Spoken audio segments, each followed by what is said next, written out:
Hi, everybody. Welcome to the countdown, the 2020 presidential election. I'm Bill Ritter of Eyewitness News. This is our first countdown of the election season, and we're going to do it now because of the upcoming Democratic presidential primary debates. That's June 26th and June 27th.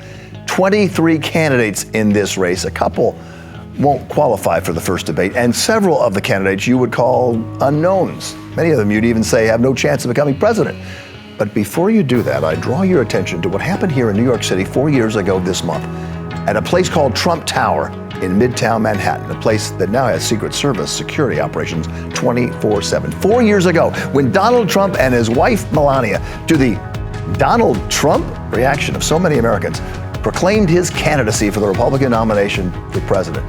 It was, as we know, Donald J. Trump of Queens who had the last laugh. 17 months later, he won the election of 2016 and was inaugurated. So before you write off any of these 23 candidates, keep in mind what happened to Donald Trump, the real estate developer who never before had been elected to any office, not even school president, and who is now the President of the United States. Our countdown tonight focusing on the wide array of people running in the primaries.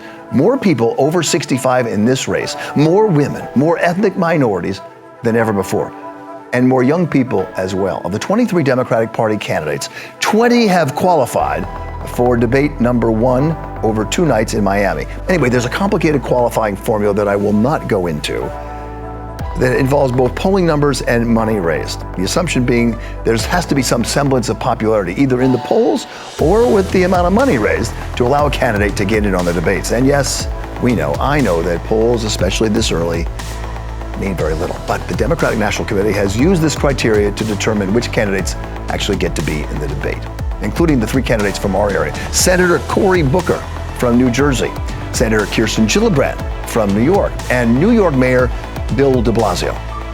So let's dive deeper into the most diverse group of presidential primary candidates in history. And the first thing to talk about isn't about traditional politics and issues. We'll get to that in later editions of Countdown. But the first thing is the politics of age. We know people are working longer before retiring, and the current crop of Democrats who want to be president certainly reflect this.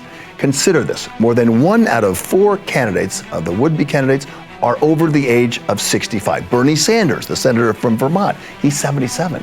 Joe Biden, the former VP, he's 76. Elizabeth Warren, the senator from Massachusetts. Happy birthday. Jay Inslee, the governor of Washington, is 68. John Hickenlooper, the former governor of Colorado, he's 67. And Marianne Williamson, the self-help author, she's 66 years old.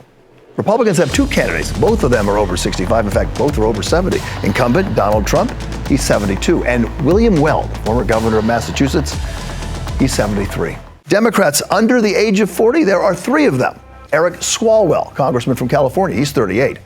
Tulsi Gabbard, a congresswoman from Hawaii, she's 38. And Pete Buttigieg, he is 37.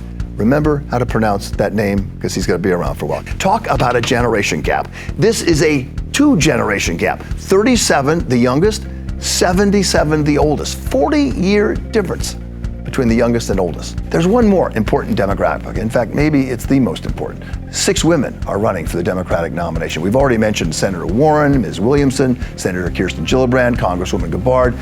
Also running, Kamala Harris, the senator from California, and Amy Klobuchar, the senator from Minnesota. So this is a very big deal. Also a big deal, ethnic minorities, the race factor. There are 3 African Americans running for president, 1 Asian and 1 Hispanic. That also is a big deal. So this is the foundation as you prepare to watch these first debates later this month. How different, how wide open a field these Democrats represent. We'll get into the issues, as I say, of the campaign progressives, the economy, healthcare, the environment, climate change, immigration, criminal justice.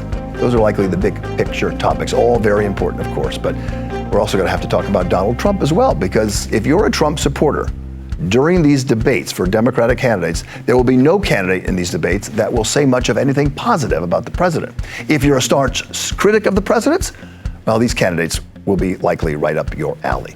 But they will be gunning, politically speaking, for the top 2 candidates in the polls, Joe Biden and Bernie Sanders. The younger candidates already revealing their strategy. They say Mr. Biden doesn't represent the wave of the future voters. He represents the past.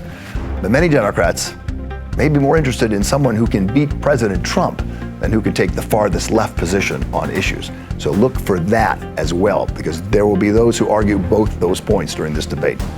So that's it. Good luck. Let me know what you think about the debates on my Facebook or Twitter page. Thanks for watching our first countdown. I'm Bill Ritter, and for all of us here at Channel 7 Eyewitness News, good luck watching this debate. Again, let me know what you think of it and how you judge the event. And as always, and this is a big part of our campaign here on Eyewitness News, #BeKind.